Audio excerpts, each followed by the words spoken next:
Boa tarde, irmãos. Vamos ficar de pé. Graça e paz para todos. Todos que estão aqui também conosco na sala, através do Zoom, né? Os que estão pela internet. Deus abençoe a todos. Vamos orar, irmãos. Senhor Deus, nesse momento, Pai, nós te damos graça, te agradecemos mais uma vez por essa rica oportunidade de estarmos aqui, Senhor, para mergulharmos mais no entendimento da Tua palavra, Senhor. Fale conosco, Espírito Santo de Deus, e traz para as nossas vidas edificação, Pai. Que possamos sair desses estudos edificados, abençoados, Pai. Nos conceda também, Senhor, logo à noite, um culto de bênção, de milagres, de prodígios e maravilhas, e que o aquebrantamento ele venha, Senhor, como uma nuvem de glória. Senhor Jesus, nós te agradecemos pela vida de cada irmão, de cada irmã, que nos acompanha aqui pela internet, pelos canais, pelas mídias sociais, e que o Senhor nos abençoe de uma forma especial e poderosa, é o que nós te pedimos em nome do Senhor Jesus Cristo. Amém? Pode se assentar, irmãos, fiquem à vontade. Amados, continuando então, abra a sua apostila aí. Pastora, tem uma sobrando aí? Pastora vai dar uma aqui, uma para a senhora aqui.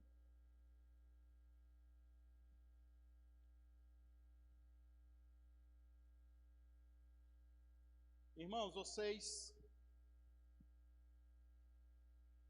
conhecem a regra. Se tiver alguma pergunta, levanta a sua mão, que a gente vai ouvir sua pergunta, né? E, inclusive, esse outro microfone que também está funcionando, tá, Lucas? Pega ele aqui, Joab. Se alguém perguntar, espera o Joab levar o microfone para você, que daí também o pessoal que está aqui acompanhando conosco na internet vai ouvir, né? E aí, se você perguntar, você levanta a sua mãozinha, o Joab vai correndo aí para te pegar essa pergunta sua. Tá bom? Página 15, acharam aí? O título é Uma Reforma e Apostólica e Profética, né? Uma reforma apostólica e profética hoje. Vamos ler. Eu vou lendo, fazendo uns comentários, citando algumas coisas, e vocês vão acompanhando aí, tá? Em Lucas capítulo 11, versículo 49, diz assim, ó: Por isso diz também a sabedoria de Deus, profetas e apóstolos, lhes mandarei, e eles matarão uns e perseguirão outros. Amém? Diz o que? A sabedoria de... Lembrando você, irmãos, que Jesus já tinha os apóstolos. E quando Jesus cita em Lucas 11, 49, que ele vai enviar profetas e apóstolos, o verbo é futuro, né? Um verbo futuro, que indica para mim e para você, que até hoje, não como a teologia, nós falamos muito na aula passada, muito assim, né? Citamos a teologia sensacionista, ou seja, que cessou. Para algumas igrejas, para alguns modelos de igreja, a visão apostólica, a visão profética já acabou. Não estamos mais nessa. Pelo contrário, Jesus ele veio reafirmar que ele iria enviar apóstolos e profetas. Aqui entra, irmãos, uma discussão muito grande, biblicamente e teologicamente. Inclusive, você vai prestando atenção, porque caso você queira perguntar, você pergunte. Por exemplo, eu vou dar um exemplo de testemunho próprio. Eu vi isso acontecendo. Meu pai, quando ele assistia a televisão, eu vou até citar o nome da igreja aqui, viu, irmãos? Que é o que ele via, tá? Ele viu o apóstolo César Augusto, isso há 20 anos atrás. ele já era o apóstolo César. Irmão, aquilo era uma revolta para ele. Como assim apóstolo? Não está vendo que os apóstolos acabaram? Porque na cabeça dele, ele foi ensinado assim, ele foi discipulado dessa forma, ministério pentecostal, da doutrina forte, desce o fogo que Jesus vai vindo aí, mais ou menos assim.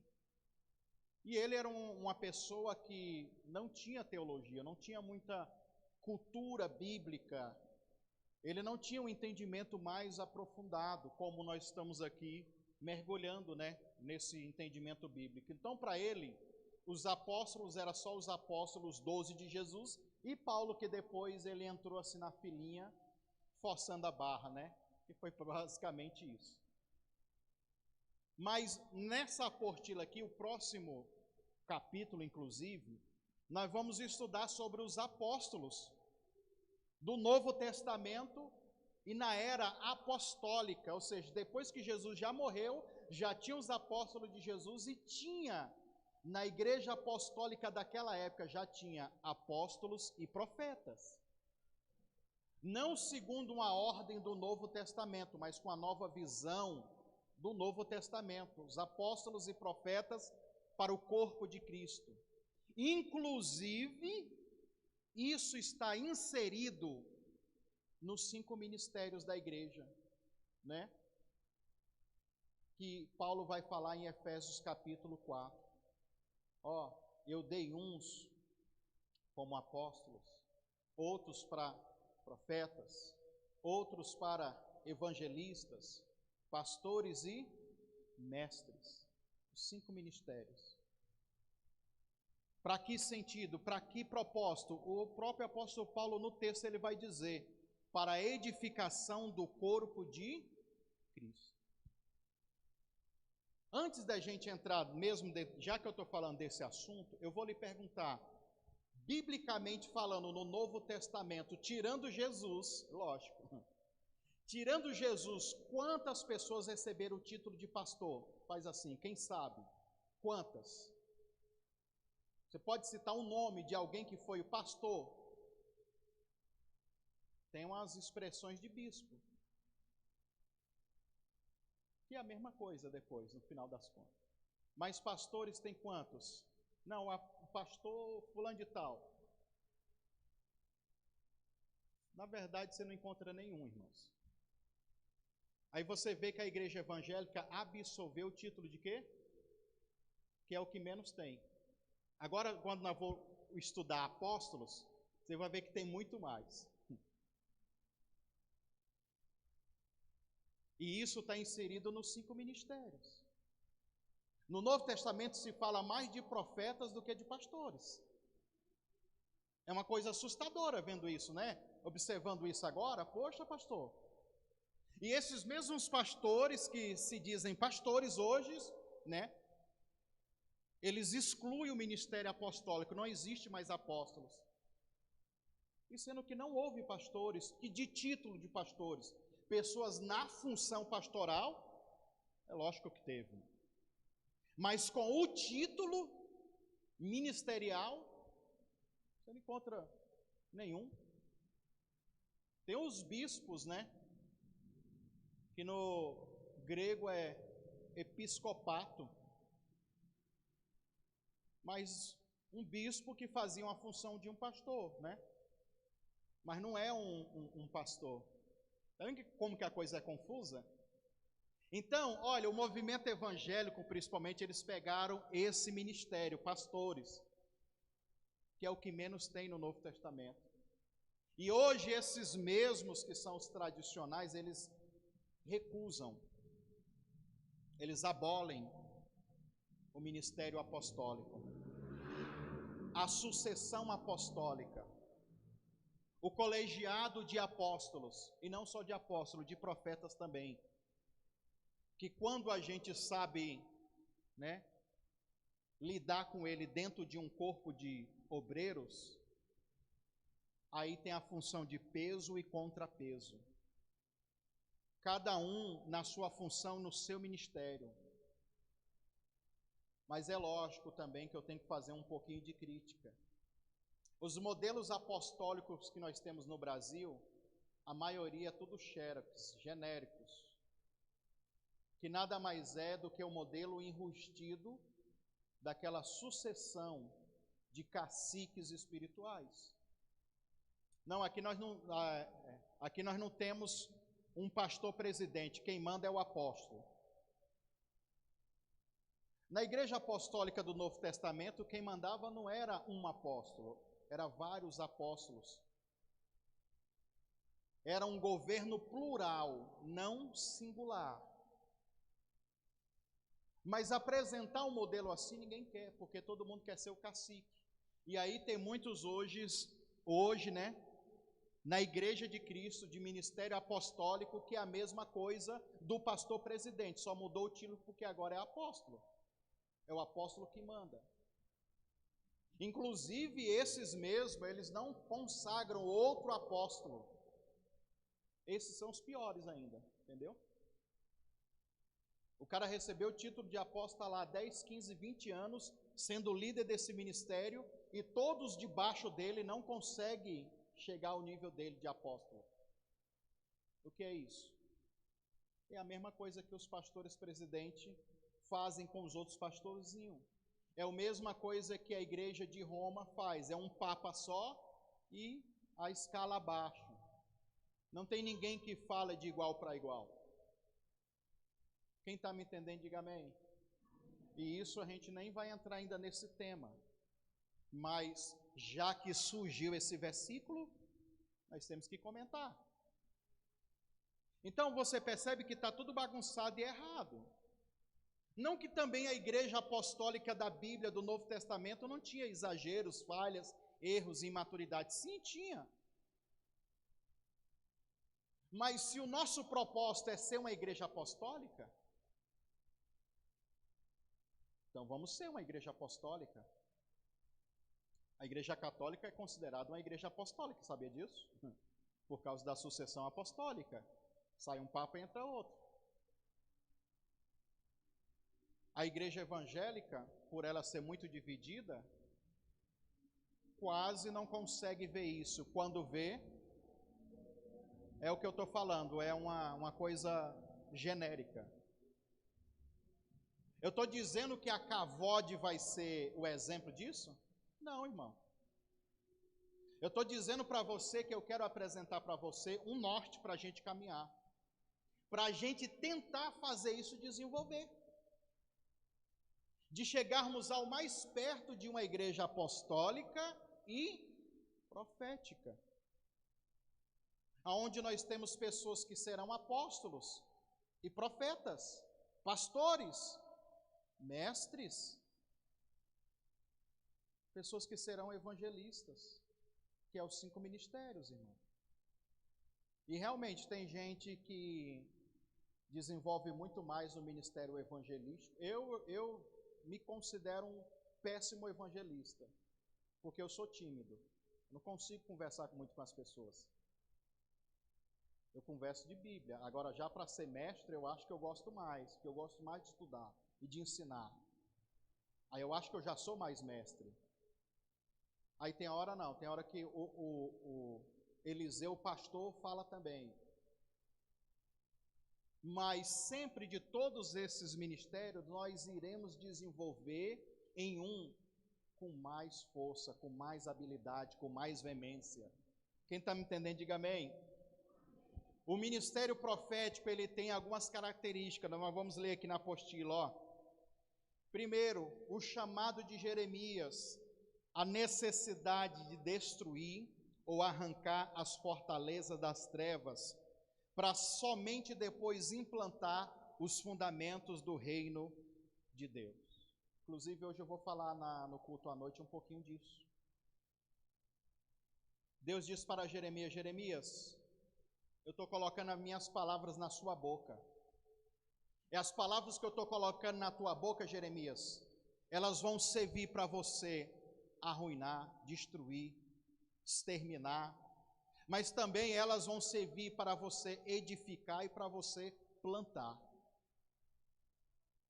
Hoje na internet, no discurso político, nós estamos começando a ouvir essas palavras de desconstrução.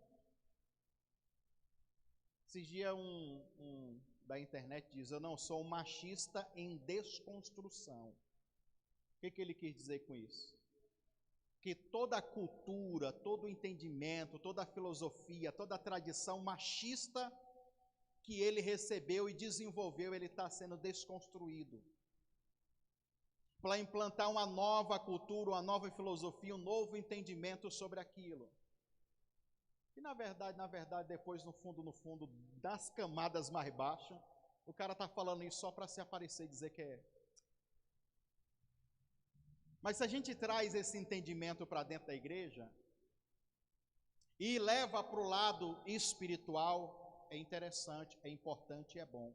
Porque aqui, entre vocês que estão aqui comigo na internet e o pessoal sentado aqui, existem várias pessoas que vieram de vários tipos de entendimento teológico, de igrejas, de, estudos bíblicos. E algumas coisas para ser implantada dentro da sua cabeça, irmão. Algumas mensagens, vamos dizer assim, doutrinas, que na verdade a palavra doutrina é ensinamentos, alguns ensinamentos para mim fixar isso na sua cabeça e você aprender, eu tenho que desconstruir algumas coisas que foram implantadas naquele lugar. Então, quando Deus falou para Jeremias o seguinte, eu estou colocando na tua boca as minhas palavras, e essas palavras elas têm o poder de destruir, de arruinar, de acabar com tudo, mas também para edificar e para plantar. Eu lhe pergunto uma coisa, dentro desse entendimento, não é melhor a gente pegar uma pessoa que não sabe de nada e plantar só? Do que primeiro desconstruir para depois construir? É verdade. E eu acho, irmão, que tem pessoas que, não sei, aí é muita intercessão profética, que para você desconstruir aquilo que anos e anos foi plantado na cabeça daquela pessoa, talvez não tenha o mesmo tempo, nem a pessoa e nem nós, de fazer aquilo. Porque tem pessoas que realmente foram cauterizadas na sua mente. As fortalezas espirituais na mente dele estão fortalecidas de um nível tremendo. Hoje nós vamos falar mais no culto à noite sobre arrependimento. Eu vou continuar falando da cabeça, do cérebro, dos pensamentos. Então isso tem a ver. Temos que desconstruir para poder construir. E sabe o que é difícil? É porque tem pessoas que têm as suas doutrinas. Quando eu falo doutrinas, não é o que a Bíblia ensinou, é o que o pastor, o que o líder, o que o pajé, o que o cacique dele antes ensinou. Que virou aquele negócio que eu chamo de maconha teológica, virou um vício na pessoa. Ele não quer largar aquilo lá, mas eu aprendi assim, não quero largar isso. Até você desconstruir para construir uma nova mentalidade. Então imagina, aí aqui nós temos pentecostais, nós temos neopentecostal, nós temos aqueles que estão começando agora a entender o profético, o apostólico. Não, olha como que é difícil. Não é fácil não, irmãos. Até você entender que A é B, que B é C, que... meu filho, é muito tempo. A diferença entre milagres evangelísticos e milagres proféticos e apostólicos. Olha, na igreja brasileira, tanto na igreja pentecostal como na neopentecostal, nós vivemos muito milagre evangelísticos. E aí entra também um outro entendimento mais profundo. O que diferencia, pastor, os milagres evangelísticos dos milagres apostólicos e proféticos, né?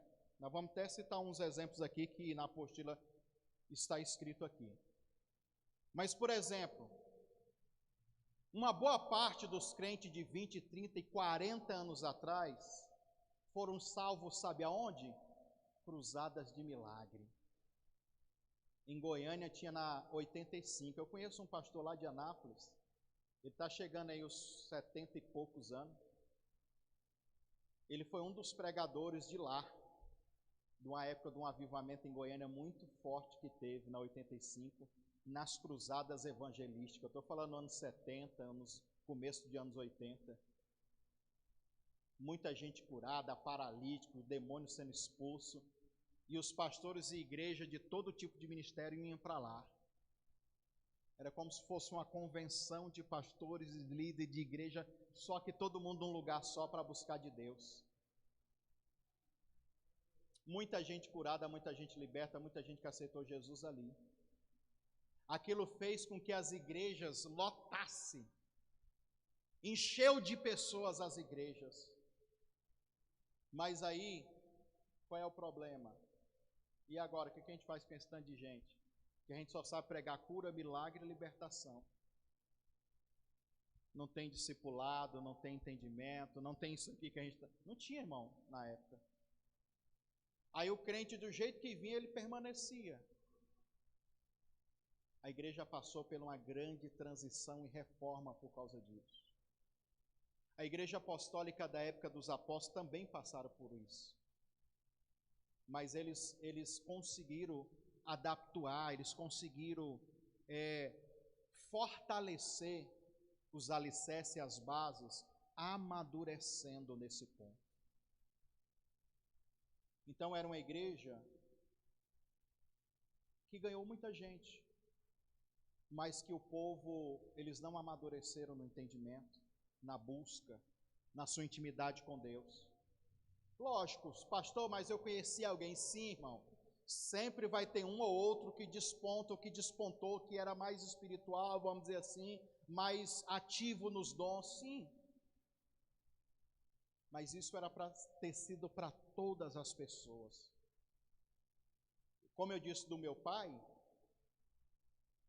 não tinha 10% do conhecimento que eu tenho hoje, biblicamente falando. Era por causa da época, das gerações. Hoje você tem YouTube, tem Facebook, tem internet, tem não sei o que, você pega um tanto de coisa pronta. Na época, irmão, era uma dificuldade. Então você pensa hoje, como que as coisas mudam? E realmente muda. E a igreja, ela tem que se adaptar. A igreja, ela tem que viver esse novo tempo. Tem uma escrita aqui na apostila, os testemunhos: oração para a morte das moscas em Goiânia, Jesus amaldiçoou a figueira com as folhas, mas sem frutos. Que paralelo é esse? Os milagres evangelísticos foram os milagres que a igreja operou em cura, em libertação e restauração de pessoas. Os milagres apostólicos, você pega ali Atos capítulo 4, você vai ver prodígios e maravilhas até no céu. Coisas sobrenaturais acontecendo na atmosfera. Você vê conquistas de território através de uma igreja missionária, apostólica. Aqui é a comparação entre curar um paralítico ou expulsar as moscas de uma cidade. Não é um milagre mais só para uma dimensão pessoal. Eu estou falando de uma igreja profética e apostólica que profetiza a queda ou estabelecimento de políticos. Rapaz, e o povo ficou zangado na última eleição, né? Que eles viram que a igreja tem poder para isso, né? Se a igreja acertou ou errou, no final do mandato do presidente a gente vai ver. E outra coisa, é homem, irmão. Mas a igreja, ela tem esse poder tanto na esfera do voto, vamos dizer assim, mas principalmente na esfera espiritual. Eu estou falando de ministrar milagres, como tem muitos pastores desse movimento apostólico, que quando está na época do tufão, do furacão nos Estados Unidos, eles se reúnem para orar, e eles começam a orar, e o tufão, aquele furacão que vem para destruir a cidade, o bairro, a comunidade deles, eles começam a orar, e aquele negócio desvia e vai para dentro do mar, ou cessa. Eu estou falando desse tipo de milagre que a igreja, ela tem que experimentar. que são milagres, irmãos, que mostram a grandeza de Deus. Há uma diferença, sim ou não?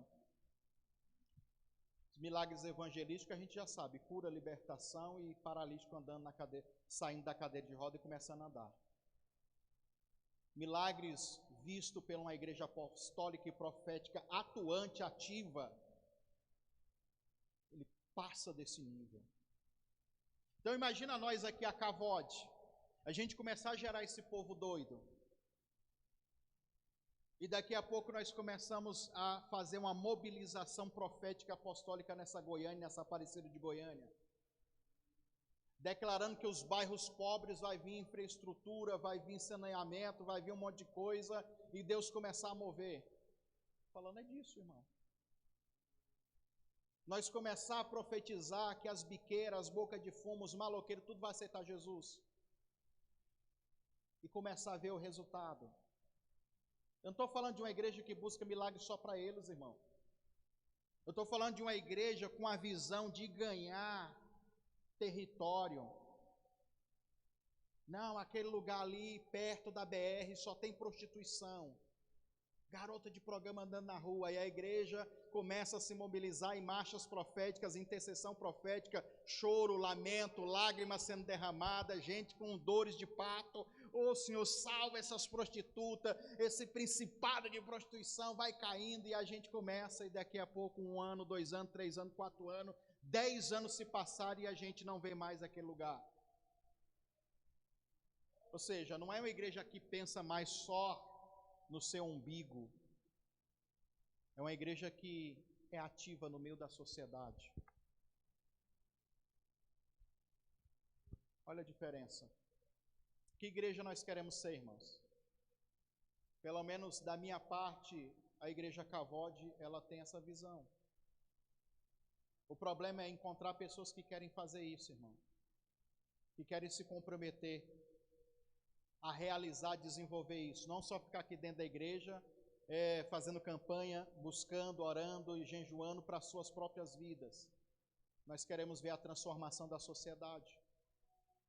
Nós queremos ver vidas sendo saradas, libertas, destituídas desse nível de trevas e sendo transplantada para o reino de luz.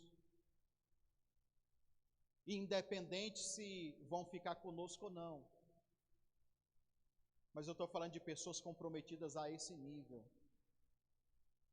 Essa é uma igreja profética. Essa é uma igreja apostólica. Quem está me entendendo, diga amém. Ponto 2. Há poder, mas as luzes não acendem. Testemunho de cura das surdas na Argentina. Igreja sem luz, sem energia elétrica. Velório do pai do ministro. Velas para iluminar o altar. Favela com esgoto a céu aberto e centro de macumba ao lado do templo. Pastor, o que significa tudo isso? O que significa tudo isso? Que muitas igrejas vivem isso. São igrejas expressivas. Eu conheço um monte, irmãos. A igreja não passa de 20, 30 pessoas. Os pastores são uma bênção. Pode levar qualquer capiroto lá que sai. Tem revelação, tem tudo, mas não cresce, não prospera financeiramente. A infraestrutura fraca, porque talvez em alguns desses, eles não têm uma teologia para prosperidade saudável, eles não têm conhecimento bíblico suficiente para ganhar pessoas com nível acadêmico maior. Vão ser aquele crente, aquele pastorzinho daquele terninho amassado a vida toda. Deus usa. Surdo, mudo, paralítico, tudo levanta. Mas passa ano e ano é a mesma luta. Não vence, não prospera. Não sai daquele mesmo nível financeiro. Eu conheço um monte no Brasil. Em Goiás, então. Uma igreja apostólica, irmão, e profética, aonde que ela entra? Se ela tem visão, se as pessoas são comprometidas, ela não só é transformada, como ela transforma a sociedade. Nós queremos fazer isso. Eu preciso de pessoas, de obreiros, de pessoas com com seus dons e talentos. Nós falamos muito isso, né? Eu, apóstolo Gelson, nós falamos, venha somar juntamente conosco com seus dons e talentos. Porque algumas pessoas que além dos dons, eles têm talentos para desenvolver. E quando eu falo talentos, é talentos profissionais. Eu vou abrir um negócio aqui para vocês, o nosso projeto Abraço. Ali é para reunir os talentos. Eu tenho um dom de ensinar curso de corte e costura. Vamos precisar dos seus talentos. Não, eu dou curso, eu sou professor e vou dar aula de reforço de matemática, de português, não sei o quê. Vamos precisar dos seus talentos. Eu sou médico e um dia vamos fazer então uma bateria de exame nesse povo, vamos fazer umas consultas, vamos usar os dons e os talentos para evangelizar. Até falei para o pastor Denis e falei com alguns obreiros aqui já, que quando a igreja tiver com mais condição financeira ainda, nós vamos começar a reformar a casa do povo. Quer reformar a sua casa? Então bora. Tem um mestre de obra aqui, tem outro pedreiro ali, a igreja vai dar, vamos juntar todo mundo, cimento, tijolo, deixar a casa do irmão um brinco, para o nome do Senhor ser glorificado. Na época apostólica, irmão, em Atos, já que eu falei disso, em Atos capítulo 4, por que vocês acham que eles ganharam muitas pessoas? 3.000, depois 5.000 pessoas. As pessoas vinham, aí é um nível que só para sonhar longe, né? Já que eu estou falando financeiro, todo mundo que participava daquela comunidade apostólica e profética, pegava tudo que tinha e vendia, porque a igreja repartia com os necessitados. E os necessitados era todo mundo. Para todo mundo ficar no mesmo nível econômico. Inclusive aí que nasceu os diáconos, viu? O apóstolo Paulo já estava recebendo reclamação de que o Bolsa Viúva, basicamente isso, irmão, o Bolsa Viúva, algumas irmãs não estavam recebendo. Porque era tanta gente para atender, pastora Guilmar, que o apóstolo Paulo resolveu, o apóstolo Paulo não, os outros apóstolos, todo mundo, eles resolveram criar os diáconos, que é aquele que serve as mesas, aqueles que iam assistir as viúvas, para ver o que elas precisavam, para a igreja ajudar. Era uma igreja plural, irmão, para todo mundo. E tem pastores que criticam isso, sabe? Eu tenho pastores, amigos meus, que criticam isso, que isso foi a maior burrada da igreja apostólica, era fazer isso, porque fez a igreja quebrar. O que fez a igreja quebrar não era a intenção que eles tinham, irmãos. Foi a maldade dos seres humanos, a ambição, o egoísmo deles. Se fosse no Brasil um modelo desse, hein? Brasil, que é o país do espertão, né? Do malandro. Não, eu vou dar um de pobre só para não pegar o dinheiro da igreja. Só que naquela época, se você fizesse isso, morria, né? O Espírito Santo te matava. Aí o que eu sempre digo, imagina passando no Jornal Nacional, o pastor faz a oração e 10 pessoas morreram no culto, porque pegaram a ajuda da igreja, o bolsa, sem precisar, por malandragem. Era isso que o Espírito Santo fazia, e fez com Ananias e Safira, morreram. Porque não quiseram contribuir a parte deles. Isso é coisa de louco, irmão. Mas era uma igreja que tinha muito amor e cuidava das pessoas, não só espiritualmente, mas em todos os sentidos. O que a gente planeja fazer é isso aqui perto do que eles viviam. Então olha a estrada, o caminho que a gente tem. É longo, irmãos. Continuando aí. Igreja em nossos dias com dons possivelmente disponíveis para a operação, mas não ativam mediante o exercício de fé. Paulo diz, todos podem profetizar, 1 Coríntios 14, 31, 1 Coríntios 14, 5. Eu quero que todos vos falem línguas estranhas, mas muito mais que profetizem. Deus quer que profetizamos, Amós 3, do 7 ao 8 e Mateus 18 e 18. O leão de Judá proclama no céu, e os seus leõezinhos profetizam na terra. Deus poderia fazer tudo sem nós, mas, no entanto, Ele escolheu agir na terra através da sua igreja, para materializar a sua vontade. 2 Coríntios 2,14, capítulo 10, 18 ao 19, Daniel 4, 9, Salmo 149, 9. Esses versículos eu não vou ficar parando para ler, porque você está com a apostila, você lê aí na sua casa e reflita. O meu propósito aqui é fazer comentários em cima disso daqui e enriquecer mais esse conteúdo da apostila, né, para vocês aí.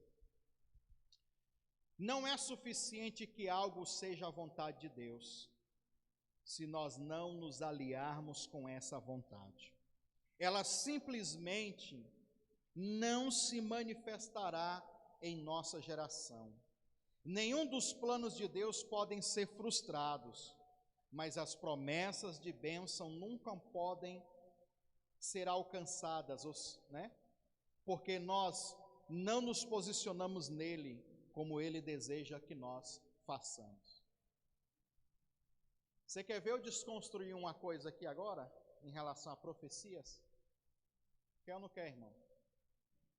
Tem música pentecostal e tem pastor pentecostal que prega: quem tem promessa não morre. Quem já viu isso? Quem tem promessa não morre, fica imortal. Mentira. Morre bonito, irmão. E morre no deserto ainda. O que aconteceu com aquela geração que rodou e não entrou? Morreram. Eles tinham a promessa ou não tinham de entrar na terra? Por que não entraram? Coração duro, duro a servir, mente cauterizada. Eles tinham a promessa, a profecia foi lançada: vocês entrarão numa terra que mana leite e mel. E morreram todo mundo daquela geração.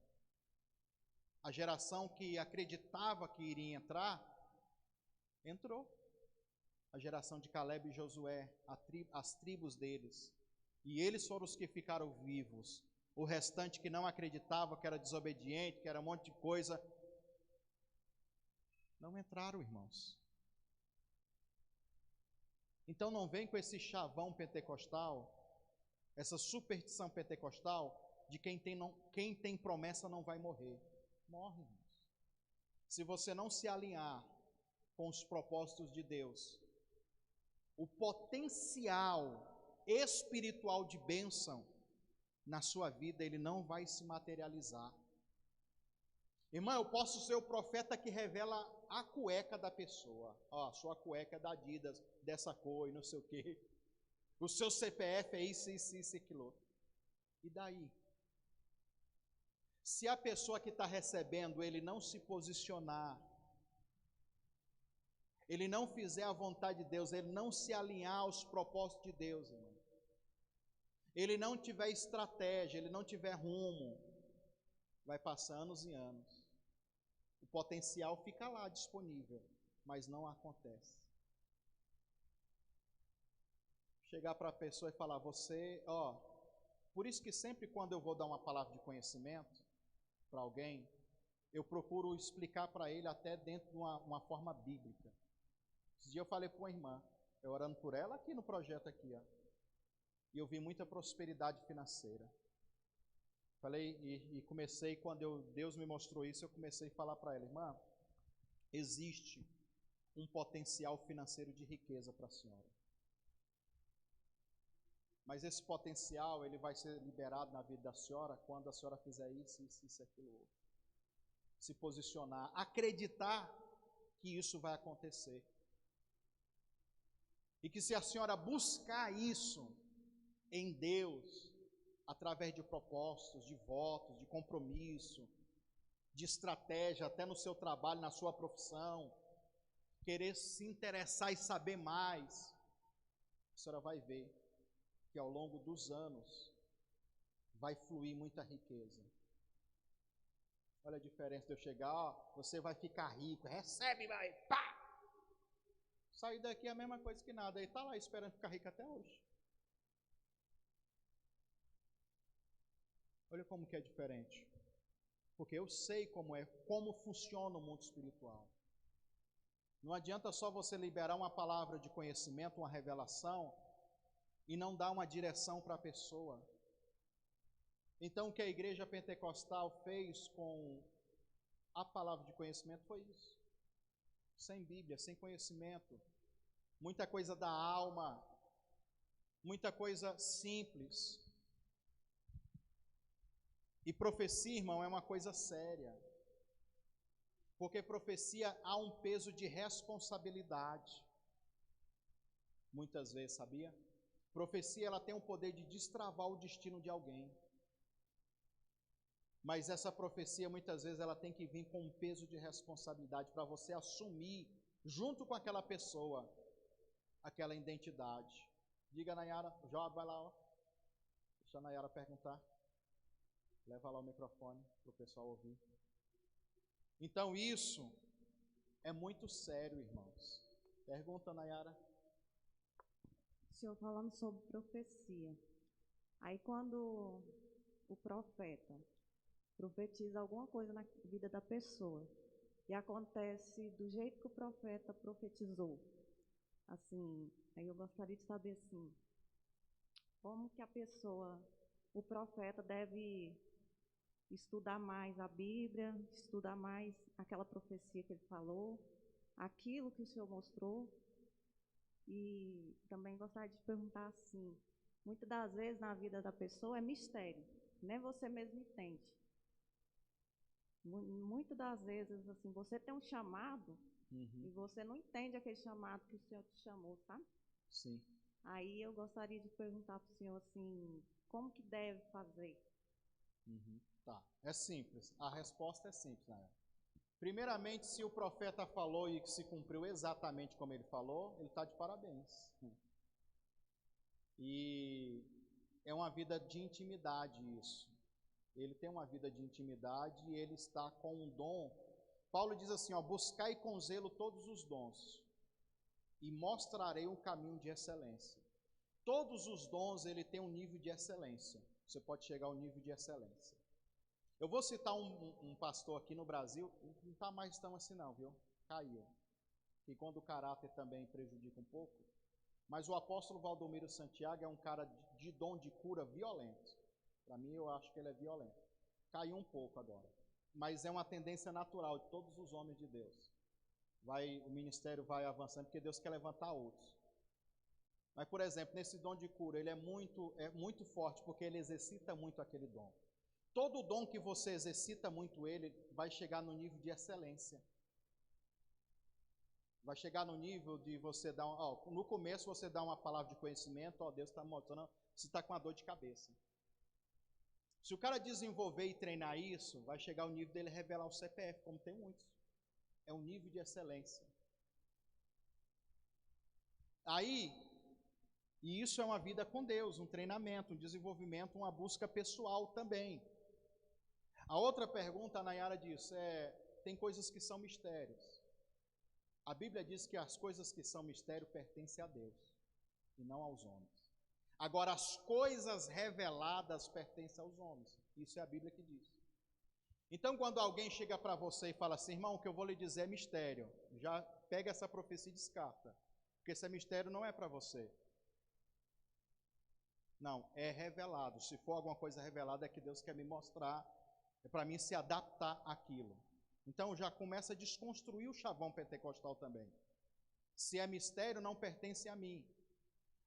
Mas eu entendo o que ele quer dizer, é mistério.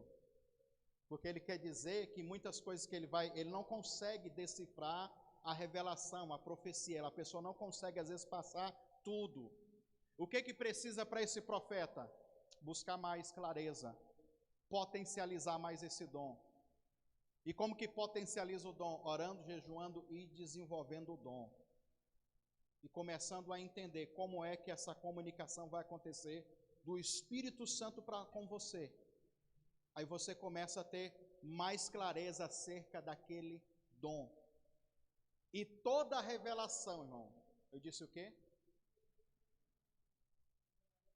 Toda a revelação, irmãos, ela é como se fosse montar um quebra-cabeça.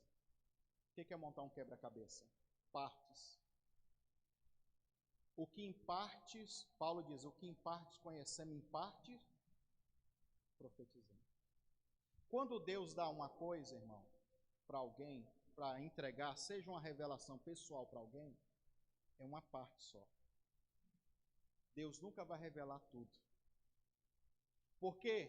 Porque o ser humano ele não tem capacidade emocional ou intelectual para receber toda a informação. Porque toda informação é o futuro da vida da pessoa. O que vai acontecer, o que já está estabelecido no mundo espiritual. Você está conseguindo entender, irmãos? Eu acho que eu estou sendo muito doido, mas é isso. Porque a revelação é 1, 2, 3, 4, às vezes 10 passos à frente. Talvez são anos à frente. E Deus está mostrando agora, Deus está usando alguém para mostrar agora. Às vezes Deus libera essas palavras para a gente já se conscientizar e se preparar. Mas jamais será o tudo, são partes. Então, como que isso vai acontecer? Talvez nem o profeta sabe. De que forma nem o profeta sabe. Então, por isso que se usa ou se usam hoje, não, isso é mistério. Não, não é que não é mistério. É porque nós não temos suporte, às vezes, emocional, para aguentar ouvir tudo aquilo que Deus quer nos falar. Aí Ele vai dando para nós em pedaços. Jeremias, eu vou fazer você ouvir as minhas palavras. Estou ouvindo, Senhor. Vai lá na casa do oleiro. Fazer o quê? Não, vai lá primeiro. Por que não já falou tudo? Vai lá, porque lá eu vou fazer você ouvir as minhas palavras. Não tem como o Senhor falar já daqui, não? Eu tenho que chegar lá. Aí quando chegou lá, ele ouviu e viu. E conforme o que ele estava vendo, ele entendeu. Ah, então é isso que o Senhor queria me dizer. Sim. Ou seja, aquilo que em partes vai dando, a gente vai entregando. E outra coisa, toda revelação pessoal que qualquer profeta lança para uma pessoa pode acontecer, como não pode acontecer. Quando é que acontece isso, pastor? Eu vou lhe explicar. A pessoa tem o poder de abortar aquela profecia, sabia? Tem o poder. Se eu chego para alguém e falo assim, ó, Deus está me mostrando aqui que você vai ser curado dessa doença. A cura não aconteceu agora, mas daqui certo tempo vai acontecer. Se essa pessoa recusa dentro dela, muitas vezes uma simples incredulidade, muitas vezes uma atitude que a pessoa vai tomar, e se a pessoa sair daqui e querer se matar, Deus vai impedir? É o livre-arbítrio da pessoa. E se a pessoa, por mais que tenha o potencial, ela não quer mais viver, não, eu resolvi me entregar a essa doença, Deus vai curar ela? Não, ela quer. Porque tem o tal do livre-arbítrio. Quem está me entendendo, diga amém. Pastora, quer perguntar? Não, eu quero só comentar. Que nem há 6 anos atrás que nós recebemos a profecia da irmã Glória, né?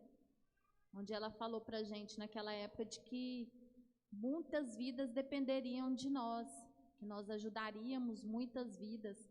E na época a gente não entendeu, né? A gente achou que a gente ia abrir empresa, ia ser dono de empresa e dar emprego. E hoje, depois de 6 anos, Deus está cumprindo na nossa vida isso, né?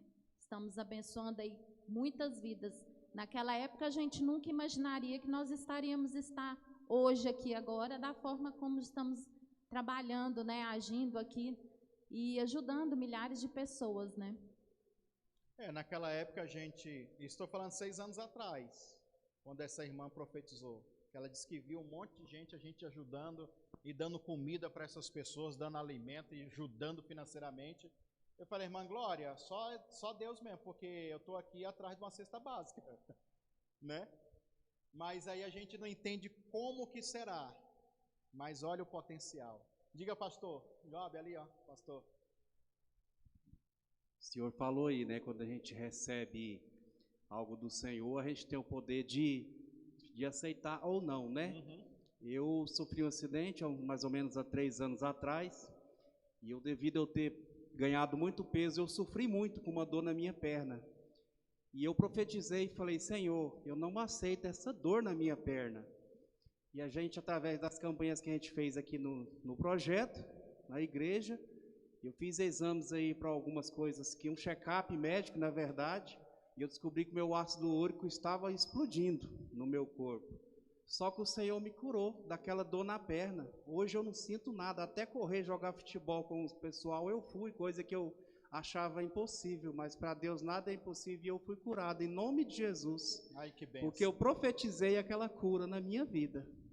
E é assim, no mundo espiritual, irmão, quem recebe ou quem rejeita é a pessoa. Jesus não chegou para o paralítico e diz, levanta e anda, sim ou não, irmãos? E se o paralítico quisesse falar assim, não, eu quero ficar aqui, a minha vida está boa. Jesus ia respeitar ele ou ia curar ele forçado, irmão? Ia respeitar ele. A questão não é a dimensão da profecia, a questão é a pessoa, o querer, a vontade. O que você quer? A gente que faz trabalho social sabe. Está todo mundo aí que passa com dó dos mendigos, dos drogados na rua, sim ou não? Se você oferecer um suporte para ele se libertar, 10% vai querer de verdade, irmão. Os outros só querem sugar, eles não querem sair daquela vida. Eles não querem, eles falam para você, para comover você e dar ali agora. Mas a maioria não querem sair daquele, porque ali é conforto, ali é comodidade. Ah, pastor, mas numa vida aquela, sim, tem pessoas que gostam, se adaptaram a isso. Então, é a mesma situação para tudo. E isso, irmãos, é muito importante a gente estar conversando, estar falando. Ó, vou continuar lendo a apostila aqui, nosso horário já foi, né? Por isso que as aulas das apostilas, quando começa essas perguntas assim, demora, entendeu? Aí um texto que é para a gente fazer em uma vez, faz 2, 3 vezes, 2, 3 aulas. Mas é bom perguntar, porque daí a gente aprende uns com os outros, amém? O leão da tribo de Judá ruge e profetiza no céu, libera a sua voz no céu, mas ele precisa de intercessores na terra, com os ouvidos espirituais sensíveis, uma voz humana na terra, para poder estabelecer a sua vontade na criação, que ele mesmo já entregou aos homens para administrar. Mateus 18, 18, tudo que é ligado na terra é ligado no céu. A verdade, irmãos, que os intercessores, os homens e mulheres de Deus, eu e você, o nosso objetivo é de se conectar com Ele e trazer toda a informação que Ele quer e passar para as pessoas. De que forma? De que jeito? Aí existe a multiforme graça. Tem uns que vão passar essa mensagem através dos estudos aprofundados, outros vão usar a palavra de conhecimento, outros usam a música, um louvor, outros vão usar uma peça de teatro, hoje está mais comum, uma dança.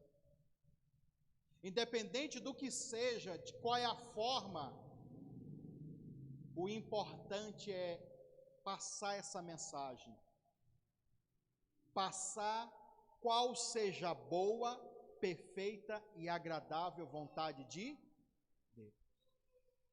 Então você que é obreiro ou que está aqui para ser obreiro, você tem que saber disso. Essas coisas que eu estou citando aqui, você não deve aprender, você deve decorar e memorizar isso na sua vida. Eu não quero que os irmãos venham aqui só para ficar ouvindo, Porque nós vamos sair dessa só de ouvir de teoria. Vai ter um momento da prática. Mas se você não aprende na teoria, como que você vai desenvolver na prática? E a prática é aonde, pastor? É na sua vida e na vida das outras pessoas. É você ter resposta às perguntas dessas pessoas. E quanto mais você souber, mais respostas você vai dar. Quanto mais você souber, mais o Espírito Santo vai te entregar. Lucas, coloca a bateria aqui, ó. Vai acabar. Ó, profetizar na terra é simplesmente ecoar o som do rugido do leão no céu. Declarar coisas bonitas a partir da nossa própria vontade sobre a terra, porém desconectado de uma revelação divina, desconecto desse rugido do leão nos céus, é apenas uma confissão positiva, porém nunca será uma profecia. Lembra dos profetas que eu sempre falo do Facebook? Tem no YouTube também, mas é mais no Facebook. Muitos deles, irmãos, é isso aqui que eles fazem. É uma confissão positiva. Vai dar certo, irmão. Você vai romper. Ixi, ó, estou vendo. Não está vendo nada. Conversa. E lógico, irmão, positivismo é bom. Dá resultados. Mas não vai expulsar um demônio. Não vai quebrar uma castra de demônio. Não vai mudar um destino. Talvez muda a pessoa ali naquele momento. Porque no fundo é apenas uma mensagem de autoajuda. É um ensine hoje o que tem ali e você quer em 3 minutos comer, você quer comer rápido. Não é uma feijoada bem preparada. Não é um cardápio maior. É um ensine hoje. E o que o ser humano quer? Ensine hoje. Porque uma feijoada dá trabalho de fazer, tem um monte de coisa. Até esperar esse feijão cozinhar, meu Deus. E o povo gosta disso, irmão. Então quando o povo vem, aí eu volto para mim, então quando o povo vem e fala assim para mim, mas demora demais a pregação do Senhor. Vai comer no ensino hoje então, aí. Aqui a gente está de costelada para cima. Então, a questão é essa. Eu vim aqui só dar... Irmão, e eu vou falar da galera que eu vim, do pentecostal. O pentecostal, ele é líder disso. A gente vai para um culto pentecostal, eu quero chamar aqui o irmão para dar uma saudação. É uma palavra positiva às vezes. Só. Chamo outro, é mais uma palavra... E muitas coisas desconecto daquilo que é a vontade de Deus. Eu quero ouvir palavras, irmão, que quando eu saio daqui eu vou pensar na vida. Inclusive nós vamos falar sobre arrependimento. E arrependimento é duas palavras gregas em uma só. É metanoia. A palavra meta significa depois. Noia é pensamento. Depois do pensamento. Além do pensamento. É quando eu falo uma coisa para você e deixo você encucado. Você vai sair daqui pensando. Porque aquela palavra vai ficar remoendo dentro de você. O processo do arrependimento tem a ver com isso. Mas se eu só recebo uma palavra positivista para o agora, eu engulo ali agora, mas daqui a pouco eu estou vazio de novo. Aquilo não vai saciar a sede nem matar a fome. Depois a pessoa fica vazia novamente e quer mais uma. Não é uma comida sólida que você vai comer e para dar fome de novo, isso vai demorar agora. Quem está me entendendo, diga amém. 3. Deixa eu ver aqui, irmãos. Acabou, né, pastora? Só ler esse 3 aqui para a gente finalizar. E aí a gente continua depois, lá no 4. O plano de Deus para a humanidade é através de quem? Pronto. A Bíblia diz que os anjos quiseram até fazer o serviço da pregação. Deixa nós ir lá. Não, quem vai pregar é os homens. Quem vai fazer esse serviço é os homens. Aí nós temos referência de Gênesis 1, 26 e 28. Salmo 8, do 3 ao 8, Salmos 15, 16, Mateus 18, 18. Deus decidiu em sua sabedoria ou soberania limitar-se a agir na terra através da sua igreja. E pessoas especiais que ao longo da história foram chamados por Ele para fazer uma aliança e cumprir um propósito na terra. Deus não abriu mão de seu direito de propriedade sobre a terra, mas Ele entregou aos homens a responsabilidade de governá-la. Então nós temos essa incumbência, essa responsabilidade. Se as coisas estão dando errado na sua vida, é porque o seu governo sobre a sua vida e sobre as coisas que estão em volta de você está totalmente errado. Você está sendo um mau governante da sua vida e das coisas que estão em volta de você. Por isso que é necessário a gente estar aprendendo, amadurecendo, sendo edificados, absorvendo esse entendimento espiritual de como governar sobre certas situações. Isso individualmente, mas coletivamente também. A igreja, ela falha e ela erra quando ela não consegue ter esse governo, quando ela não consegue ter esse domínio sobre estas situações. E quando eu falo a igreja, eu não estou falando de o coletivo, eu estou falando de você. Se você deixar só para o pastor Eliseu ficar expulsando demônio, irmão, eu não vou conseguir, não vai aguentar. E fora que eu tenho um tempo aqui sobre a terra. Existe a necessidade de nós perpetuarmos esse entendimento, de passarmos esse legado, de transferir esse cajado de autoridade, de unção, de direcionamento.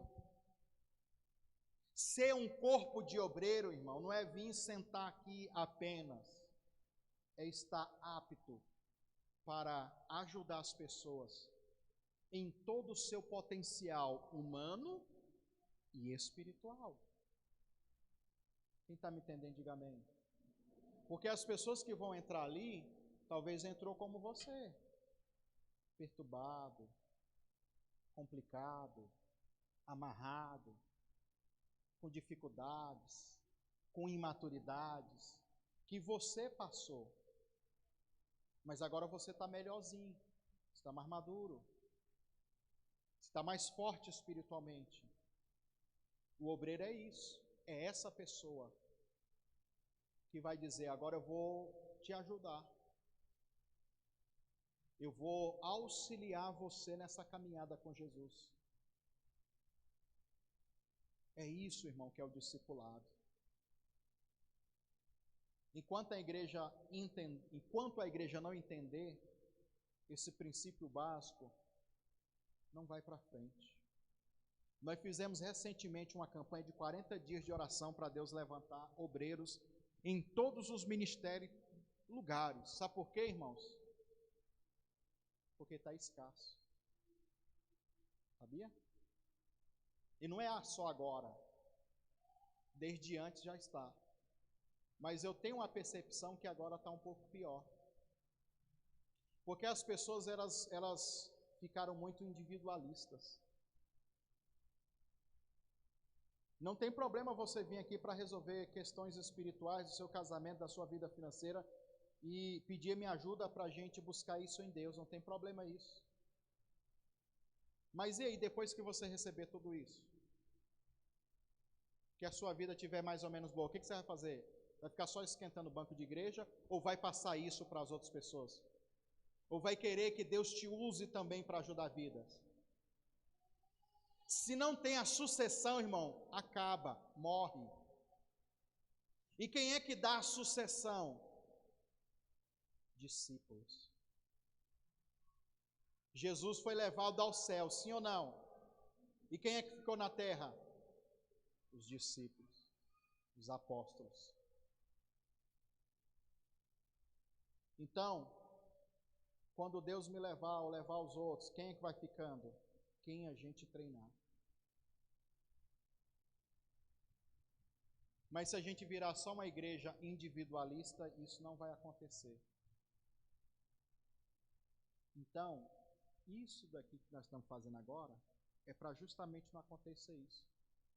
É para todos nós fluirmos em Deus, nas dimensões espirituais, com os dons, com os talentos. E o mais fácil é fluir nos dons, sabia? O mais difícil é essa caminhada de aprendizado, de maturidade, de entendimento, de desconstrução e construção. É a parte mais difícil. Porque tem obreiros aqui que a gente vai ter que mexer no caráter, muito quando a gente mexer não vai aguentar, vai ter que sair. Ou então eu convido ele para sair, irmão, infelizmente você não quer, ué. Como é que a gente faz? Eu não vou matar o seu ministério. Tem muita gente me cobrando na igreja no Brasil todo, sabia? Eu nasci, síndrome, a pastora está falando, síndrome da Gabriela, mas eu nasci assim e vou morrer assim. Você está entendendo? Tem muita gente me cobrando na igreja nesse Brasil todo. Cadê os obreiros para me mandar, irmão? E não é só mandar qualquer obreiro. Eu sou obreiro, pastor. Eu nem te conheço aí. Eu não sei nem que linhagem de pensamento teológico você tem, se dá certo com o nosso, ou se não dá. Todos os pastores que me mandam azar falando, eu quero ser obreiro da Cavod. Como é que eu faço, pastor? Eu falo assim, primeiramente pega todos os estudos que tem lá no YouTube e assiste todos. Porque quando você ouvir eu pregando, diga, Lucas. Uma pergunta aí que quando você ouvir eu pregando, você já vai absorver um pouco desse entendimento para você também passar, né? Então é isso aí, irmãos. E eu sei que Deus ele vai fazer grandes coisas. Tem uma pergunta aí, Lucas?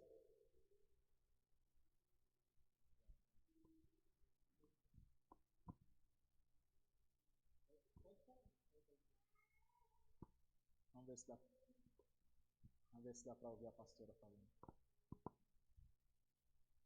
Boa tarde, irmãos. Dá. Quero, antes de mais nada,